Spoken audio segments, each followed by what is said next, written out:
Good morning student. हमारे plus two economics का chapter 11 चल रहा है। आज हम टॉपिक करेंगे पूर्ति में परिवर्तन।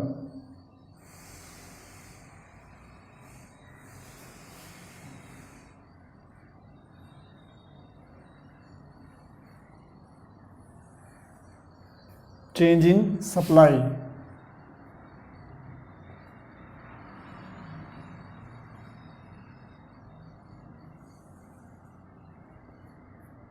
पूर्ति में परिवर्तन क्या होता है?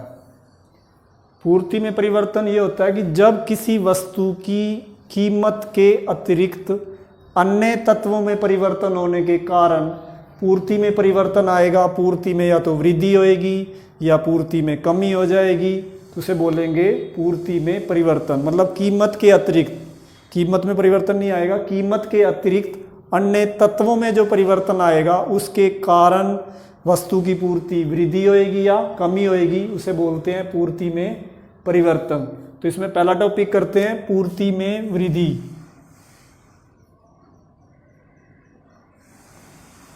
पूर्ति में वृद्धि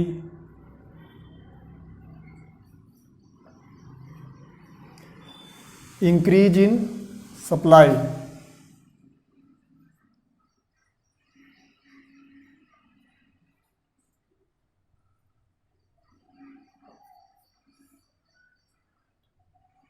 increase in supply, increase in supply कब होएगी? इसका टेबल दिया हुआ है एक। सेम प्राइस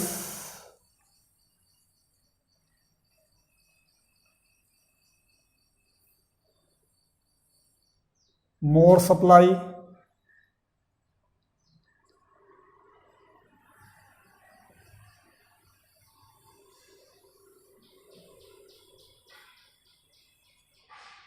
प्राइस रुपीस में और ये यूनिट्स में, इकाइयों में।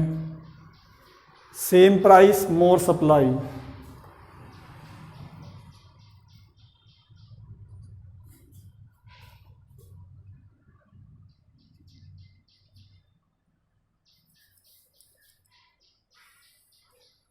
और दूसरा हो सकता है लेस प्राइस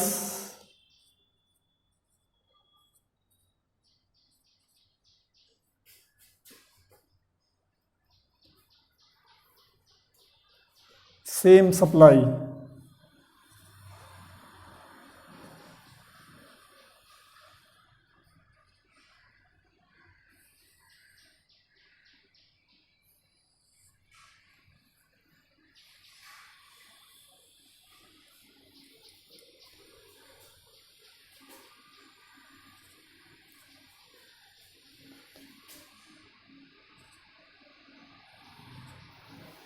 देखो, पूर्ति में वृद्धि की अर्थ क्या हो गया? जब किसी वस्तु के समान प्राइस पर पूर्ति में वृद्धि हो जाए या कीमत कम होने से पूर्ति समान रहे, तो उसे बोलते हैं पूर्ति में वृद्धि। जब किसी वस्तु की कीमत समान रहने पर पूर्ति में वृद्धि हो जाए या अथवा कीमत कम होने से, किसी वस्तु की कीमत कम होने से पूर्ति समान रहे, तो उसे बोलते हैं पूर्ति में वृद्धि। अब इस टेबल में दो टेबल बने हुए हैं, टेबल ए और टेबल बी। टेबल ए से क्या पता लग रहा है? जब समान कीमत है तो अधिक पूर्ति की जा रही है। जब कीमत 3 थी तो पूर्ति भी 3 थी। जब कीमत 3 ही है लेकिन पूर्ति बढ़कर 3 से 4 हो गई, तो इसे बोलते हैं पूर्ति में वृद्धि हो गई। जो टेबल बी दे रखा है वो क्या शो कर रहा है? कम प्राइस पर कीमत कम होने से पूर्ति समान है। जब कीमत 3 थी तो उत्पादक या विक्रेता 3 वस्तुओं की पूर्ति कर रहा था। जब कीमत कम होकर 3 से 2 हो गई लेकिन उसने पूर्ति समान ही रखी, 3 की 3 ही रखी, तो इसको भी बोलते हैं पूर्ति में वृद्धि। अब हम करेंगे इसका डायग्राम।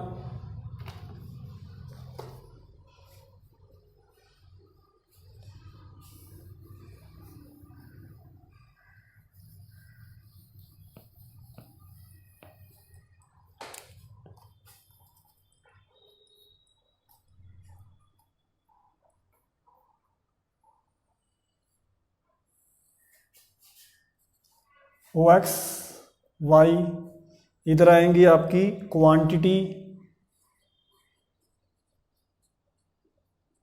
ये होती हैं यूनिट्स में, इकाइयों में, और इधर आएंगे प्राइस रुपीस में। 1 2 3 4 तक, और इधर प्राइस 1 2 3।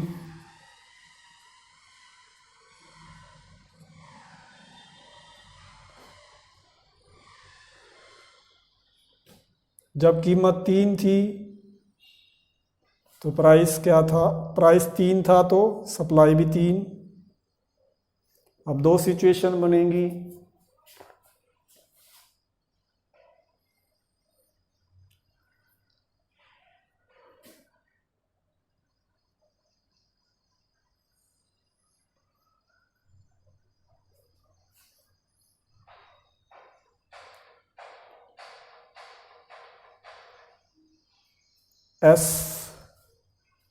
S1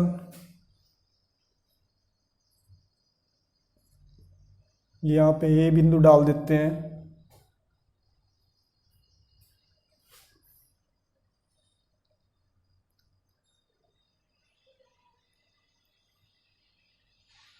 चार,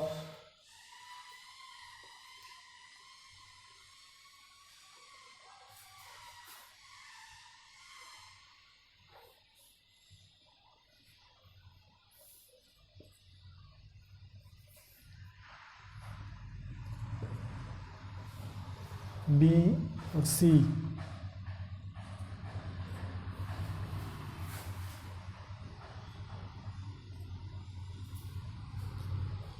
अब ये डायग्राम क्या शो कर रहा है, ओ एक्स पर वस्तु की मात्रा दिखाई गई है, पूर्ति दिखाई गई है, ओ वाई पर वस्तु की कीमत। S1 पूर्ति वक्र है, जिसके ए बिंदु से पता लग रहा है कि जब वस्तु की कीमत 3 थी तो पूर्ति भी 3 थी। अब जो ये S1 पूर्ति वक्र है, ये आगे की तरफ खिसक कर राइट साइड में S2 दो कारणों से होगा। एक कारण पता लगेगा बिंदु बी से। बिंदु बी से ये पता लग रहा है कि जब वस्तु की कीमत 3 ही थी लेकिन पूर्ति बढ़कर 4 हो गई, और एक बिंदु सी से पता लग रहा है कि जब वस्तु की कीमत गिरकर 3 से 2 हो गई थी लेकिन जो पूर्ति थी वो 3 ही थी। मतलब जो उत्पादक था, विक्रेता था, पहले S1 पूर्ति वक्र के ए बिंदु पर था, और S2 तब हो गया ये दो कारणों से नीचे की तरफ गया। एक बिंदु बी से पता लगा, एक बिंदु सी से पता लगा। बी से पता लगा कि जब कीमत 3 ही थी, पूर्ति बढ़कर 3 से 4 हो गई, और बिंदु सी ने यह बताया कि जब कीमत 3 से कम होकर 2 हो रही है लेकिन पूर्ति 3 ही है। तो ये था आपका पूर्ति में वृद्धि का डायग्राम।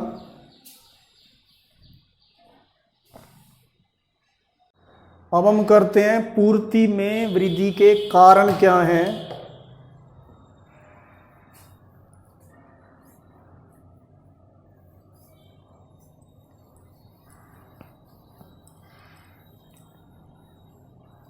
पूर्ति में वृद्धि के कारण।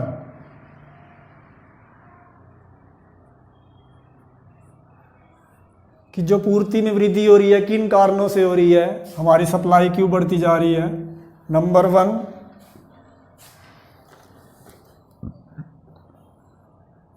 जब तकनीकी प्रगति हो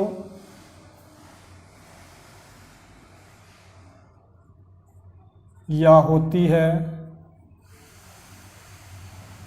जब आपकी टेक्नोलॉजी प्रोग्रेस में आ जाती है, टेक्नोलॉजी बढ़िया हो जाती है, तो पूर्ति में वृद्धि हो जाती है। दूसरा कारण, जब उत्पादन साधनों की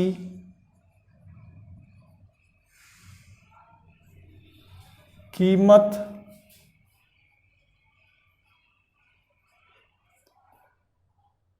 में कमी के कारण, जब उत्पादन साधनों की कीमत में कमी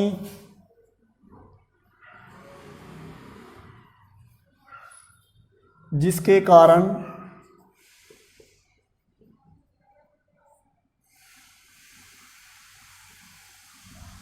उत्पादन की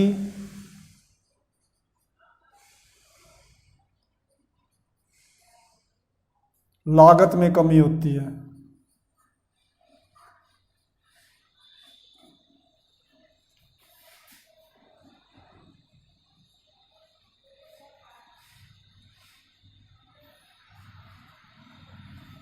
देखो, जब उत्पादन साधनों की कीमत में कमी होती है, उत्पादन साधन होते हैं जिनकी सहायता से उत्पादन किया जाता है, जैसे लैंड, लेबर, इनकी कीमत कम हो गई, इनकी कीमत कम होने के कारण जो उत्पादन करने की लागत है वो कम हो जाएगी, तो पूर्ति बढ़ जाएगी।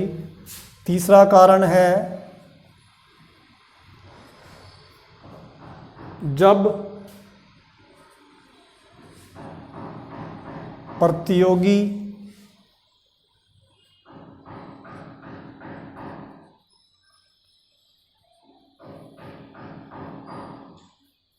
वस्तुओं की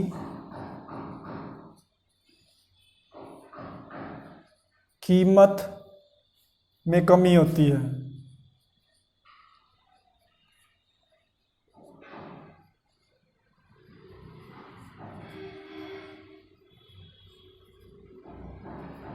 जितने भी हमारे साथ कंपटीटर हैं, प्रतियोगी व्यक्ति हैं, प्रतियोगी वस्तुओं की कीमत कम हो गई है तो हमारी पूर्ति भी बढ़ जाती है उस केस में।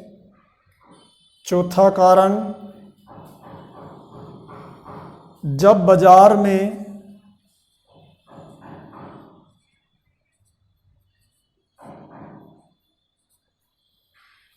फर्मों की संख्या में वृद्धि हो जाती है, फर्मों की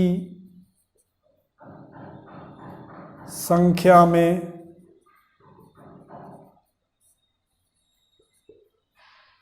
वृद्धि होती है।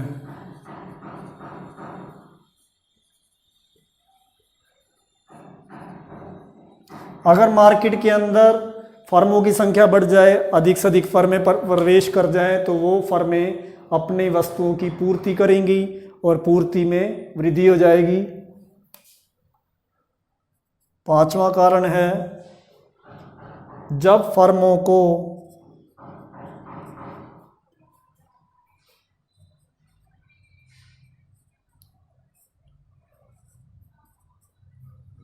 भविष्य में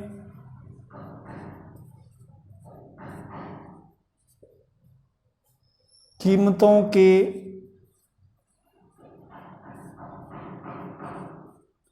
कम होने की संभावना होती है, कीमत के कम होने की संभावना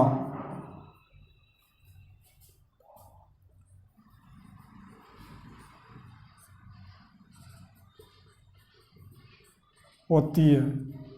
जब फर्मों को ये संभावना है कि भविष्य में कीमत कम हो जाएगी तो इस समय अपने वस्तु की पूर्ति में वृद्धि कर देंगी।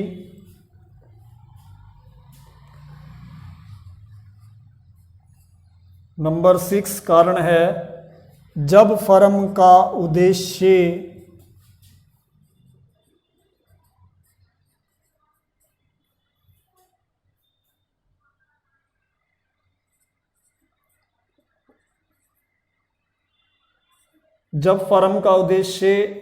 लाभ को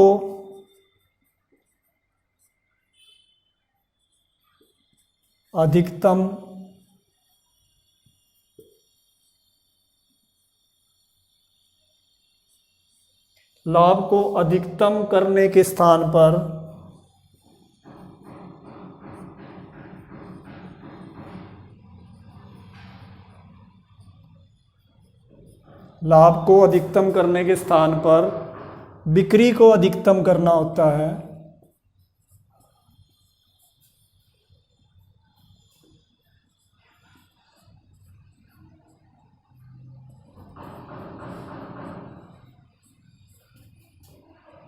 करना होता है। जब अपना फर्म अपना उद्देश्य चेंज कर रही है, फर्म का उद्देश्य पहले था लाभ को अधिकतम करना, अब लाभ को अधिकतम करने के स्थान पर फर्म ने अपनी सेल्स को मैक्सिमम करने का डिसाइड किया कि अपनी सेल को मैक्सिमम किया जाएगा, अपनी बिक्री को अधिकतम किया जाएगा, तो पूर्ति में वृद्धि की जाएगी। और सातवां कारण है पूर्ति में वृद्धि करने का, अनुदानों में वृद्धि। अनुदानों, सब्सिडीज, आर्थिक सहायता भी बोलते हैं इसको। गवर्नमेंट की तरफ से आर्थिक सहायता मिल रही है, अनुदान मिल रहे हैं, उसमें वृद्धि हो रही है। या करों में कमी, करों में कमी, या टैक्स कम होते जा रहे हैं, गवर्नमेंट की तरफ से टैक्स कम हो चुके हैं, या अनुदान में वृद्धि हो रही है, गवर्नमेंट सब्सिडी दे रही है, आर्थिक सहायता दे रही है, तो उत्पादक क्या करेगा, अपनी वस्तु की पूर्ति की वृद्धि कर देगा। तो ये थे पूर्ति में वृद्धि के कारण, मतलब पूर्ति में वृद्धि क्यों होती है, सप्लाई ज़्यादा उत्पादक क्यों करता है, ये 7 कारणों से सप्लाई ज़्यादा की जाएगी।